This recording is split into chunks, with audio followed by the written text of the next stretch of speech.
Hello guys, welcome back. This is Sakshi. तो आज हम बात करने वाले हैं एक फैंटेसी चाइनीज मूवी की जिसका नाम है द यिंग यांग मास्टर, जो कि रिलीज हुई थी 2021 में। तो बिना किसी देरी के चलते हैं वीडियो की तरफ। मूवी की शुरुआत में हमें बताया जाता है कि पहले इंसान और डीमंस एक साथ रहते थे और फिर एक दिन 9 सर वाले डीमन ने बाकी डीमंस को अपने साथ करके इंसानों पर कब्जा करने की कोशिश की और यिंग यांग मास्टर ने एक जादुई तलवार से उस मॉन्स्टर का सिर काट दिया।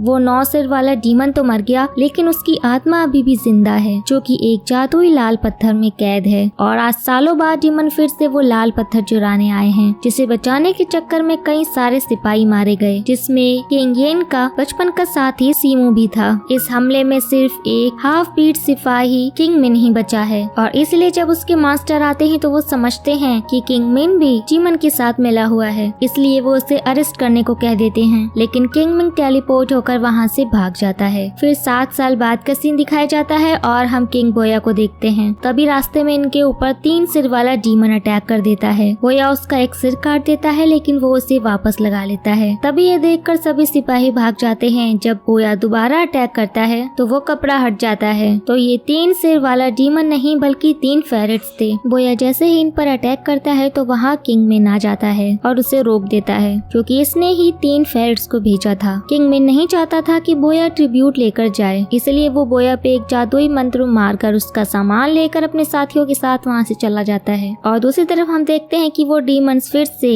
लाल पत्थर चुराने की कोशिश करते हैं और डीमन टावर में फंस जाता है। तभी एक दूसरा डीमन उसके हाथ से वो लाल पत्थर लेकर भाग जाता है, लेकिन बेनी उस पर एरो से अटैक करती है और वो डीमन जंगल में उन्हीं फेरेट्स के पास आकर गिर जाता है। तभी वहाँ पे सिपाही भी आ जाते हैं और इन तीनों में से एक फेरेट वो लाल पत्थर निगल लेता है और वह डीमन अपनी बॉस आइस डीमन के पास आकर सब कुछ बताता है। वो 3 फेरेट्स स्टोन लेकर भाग गए, जो कि किंग मिन के साथी है, और नाकाम होने पर आइस डीमन उसी बर्फ से जमा देती है। फिर उसका दूसरा साथी, जिसका सिर्फ एक ही हाथ दिखाई देता है, वो आकर इस डीमन का गला काट देता है। उसके बाद वो 3 फेरेट्स किंग मिन के पास आते हैं और बताते हैं कि इसने जंगल में कुछ निगल लिया है, जिसकी वजह से इसकी तबीयत खराब हो गई। किंग मिन जब उसे चेक करता है तो फेरेट्स के मुंह से ब्लैक मैजिक निकलता है और किंग मिन एक हेलोसिनेशन में चला जाता है, जहाँ पर उसे 9 सिर वाले डीमन की आत्मा मिलती है, क्योंकि वो इस जादुई लाल पत्थर में कैद है। और किंग मिन उस हेलोसिनेशन से निकल जाता है। उसके बाद वो उस फेरेट को एक रूम में बंद करके उसे मंत्र से सील कर देता है, क्योंकि वो समझ चुका था कि ये वही जादुई लाल पत्थर है। और वो उसी तलवार को ढूंढने चला जाता है, जिससे पहले यिंग यांग मास्टर ने इस 9 सिर वाले डीमन को कैद किया था। दूसरी तरफ राज्य में अधिकारी बेनी को बताते हैं कि वो लाल पत्थर किंग मिन के फेरेट्स के पास है। दूसरी तरफ बोया के सीनियर भी उसे कहते हैं कि उसे 3 दिन के अंदर अपना सारा सामान वापस लाना होगा। और अब बोया भी किंग मिन को ढूंढने के लिए चला जाता है। फिर वो शनल के पास आता है, जो कि डीमन और इंसानों के रास्ते के बारे में जानती है। बोया किंग मिन का स्मेल दिखाता है, जो कि उसने इस पर इस्तेमाल किया था, इसलिए वो उससे कहता है कि तुम मेरी इसे ढूंढने में मदद करो और मैं तुम्हारी मदद करूंगा। शनल मान जाती है और वो बोया को एक डीमन रेलम के दरवाजे पर ले आती है। और जब ये अंदर जाते हैं तो उन्हें वहाँ पर कोई पुल नहीं मिलता, इसीलिए शनल एक मंत्र पढ़ती है, जिससे ब्रिज सामने आ जाता है और फिर ये दोनों अंदर चले जाते हैं। अंदर एक रेड टावर होता है, जहाँ पर किंग मिन अक्सर बिजनेस के लिए आया करता था और ये दोनों यहाँ पर किंग मिन को ढूंढने में लग जाते हैं। कुछ देर बाद ही किंग मिन इन्हें मिल जाता है। बोया उसे पकड़ने की कोशिश करता है, लेकिन वो उस पर एक मंत्र पढ़कर अंदर चला जाता है और वहाँ उसे पॉट मास्टर मिलते हैं, जो कि एक फिश डीमन है। और किंग मिन उससे उस जादुई तलवार के बारे में पूछता है, लेकिन पॉट मास्टर उसे वो तलवार देने से मना कर देते हैं, क्योंकि वो बहुत ही पावरफुल वेपन है। लेकिन वो उनसे रिक्वेस्ट करता है और कहता है कि मैं आपको 2 इंसानों की लाइफ भी दूंगा, जिस पर पॉट मास्टर मान जाते हैं। और किंग मिन 2 लाइफ के बदले में बोया और शनल को दे देता है। और तभी पॉट मास्टर उन्हें एक फाइट एरिया में उतार देते हैं, जहाँ पर बोया को एक डीमन से लड़ना था, जिस पर लोग पैसा लगाएंगे। और फिर मैदान में वो रेड डीमन भी आ जाता है। ये साइज में काफी छोटा होता है और फाइट शुरू होने पर बोया उससे बहुत मारता है और वो उसे जितना मारता जाता है वो साइज में उतना ही बड़ा होता जाता है। और यही वजह होती है कि रेड डीमन हर फाइट में जीतता है और वो बोया से खिलौने की तरह खेलने लगता है। और तभी किंग मिन पेपर पर एक मंत्र पढ़कर बोया के पास भेजता है और खुद पॉट मास्टर के साथ जादुई तलवार लेने चला जाता है। दूसरी तरफ वो मंत्र वाला पेपर रेड डीमन के पैर के नीचे आ जाता है, जिससे ये जब भी कदम उठाता है तो ये गिर जाता है। और मौके का फायदा उठाकर बोया उसकी नाक पर हमला करने लगता है। वो जितना उसकी नाक पर मारता है वो उतना छोटा होता जाता है, लेकिन बोया उसे नहीं मारता, उसे छोड़ देता है और शनल को लेकर वहाँ से भागने की कोशिश करता है, लेकिन डीमन गार्ड्स उसे निकलने नहीं देते। तभी रेड डीमन भी उन गार्ड्स पर हमला कर देता है। दूसरी तरफ किंग मिंग भी वो तलवार लेकर भाग रहा होता है और तभी वहाँ पीछे से बैनी आ जाती है और उसे एक जादुई मंत्र में फंसा देती है, जिससे वो भाग नहीं पाता। और किंग मिन भी बैनी को एक जादुई रैलम में फंसा देता है, लेकिन वो उस रैलम को तोड़ देती है और अपनी अपनी पावर से दोनों उस तलवार को अपनी ओर खींचने की कोशिश करते हैं, मगर वो बॉक्स टूट जाता है और तलवार बोया के पास आकर गिरती है। और वो जब उस तलवार को लेकर बाहर भागता है तो हर तरफ से उन्हें डीमन गार्ड्स घेर लेते हैं। किंग मिन नीचे आ जाता है और गार्ड्स सब पर हमला करने लगते हैं। बैनी बीच में आ जाती है और जख्मी हो जाती है, क्योंकि बैनी किंग मिन से प्यार करती है बचपन से ही। और तभी किंग मिन अपने साथियों को लेकर वहाँ से टेलीपोर्ट हो जाता है और बैनी का इलाज करने लगता है। बैनी को होश आता है और वो कहती है कि तुमने ही वो लाल पत्थर चुराया था, जिस पर किंग मिन उसे सारी सच्चाई बता देता है कि उस रात उसने वो पत्थर नहीं चुराया था, बल्कि मास्टर को गलत फहमी हुई थी कि उसने सीमो को मारकर वो पत्थर चुराया है, जबकि उस रात इन लोगों पर आइस डीमन ने हमला किया था। इधर बोया को लगता है कि किंग मिन ने उस रूम में कोई खास चीज छुपा रखी है, इसलिए वो उस कमरे की सील तोड़ देता है। उसमें से वो फेरेट बाहर आ जाता है जिसने वो लाल पत्थर निगल लिया था और वो पूरी तरह से एक इविल डीमन बन चुका है। वो बोया पर अटैक करता है, तभी किंग मिन आकर उस जादुई तलवार से उस फेरेट को मार देता है। वो लाल पत्थर बाहर आ जाता है और बैनी आकर उस पत्थर को ले लेती है और कहती है कि ये पत्थर तुम्हारे ही पास था, तुमने मुझसे झूठ बोला। और वो टेलीपोर्ट होकर एक जादुई जंगल में अपने सिपाहियों के पास आ जाती है। वो पत्थर अपने मास्टर को देती है, तभी एक आइस बम आकर फट जाता है, जिससे काफी सारे सिपाही जम जाते हैं और वो आइस डीमन उस मास्टर को भी मार देती है। वो बैनी को भी मारने वाली होती है, तभी किंग मिन आकर उसे बचा लेता है। आइस डीमन किंग मिन से कहती है कि अगर वो उसके साथ हो जाए तो उसके मास्टर उसे हर वो चीज देंगे जो वो चाहता है। तभी यहाँ किंग मिन को पता चल जाता है कि उस डीमन के ऊपर भी कोई और डीमन है। तभी हम उस हाथ को देखते हैं जो बैनी का गला पकड़ लेता है। आइस डीमन भी किंग मिन पर अटैक कर देती है, लेकिन तभी वो एक तेज हमले से उसकी गर्दन काट देता है और अपने दोस्त सीमो की मौत का बदला ले लेता है। और मरने से पहले आइस डीमन बताती है कि हमारे मास्टर कोई और नहीं बल्कि सीमो हैं। और तभी हम उस हाथ वाले डीमन को देखते हैं जो कोई और नहीं बल्कि सीमो था और इसी ने वो पत्थर भी चुराने की प्लानिंग की थी। वो उस लाल पत्थर को लेकर अपने सीने में लगा लेता है और एक इविल डीमन में बदल जाता है और डीमन रैलम में जाके सभी डीमंस को इविल डीमंस में बदल देता है और उन्हें इंसानों पर अटैक करने के लिए उकसाता है ताकि वो इंसानों की दुनिया पर राज कर सके। फिर किंग मिन्स के सभी डीमंस को एक मंत्र नोट दिया जाता है, जिससे सीमो इन्हें इविल डीमन पे नहीं बदल पाता। अब किंग मिंग जब सीमो के पास आता है तो वो उसे सब कुछ बताता है कि 7 साल पहले कैसे उसका हाथ कटा जब वो पत्थर चुराने की कोशिश कर रहा था। उसका हाथ आइस डीमन ने काटा था और तुम्हें चकमा देकर उसने मुझे बिना मारे ही यकीन दिला दिया कि मैं मर गया और फिर हम दोनों वहाँ से निकल गए। उसका हाथ वो जिंदा रहा और तभी किंग मिन उस पर अटैक कर देता है। उसके सीने में वो जादुई तलवार घुसा देता है, लेकिन उस पत्थर की वजह से सीमो पर तलवार का कोई असर नहीं होता और उससे तलवार भी टूटकर बिखर जाती है और सीमो किंग मिन को मारने लगता है। तभी किंग मिन के सभी सिपाही ब्रिज पर आ जाते हैं जहाँ से डीमंस इंसानों के इलाके में जाएंगे और फिर नीचे से जाकर चूहे उस ब्रिज को कुतरने लगते हैं ताकि वो ब्रिज को तोड़ पाए और इनमें से एक लड़की पेड़ में बदलकर ब्रिज को ब्लॉक कर देती है और सीमो की डीमन आर्मी भी वहाँ जाती है। अब सभी लोग जंग के लिए तैयार थे।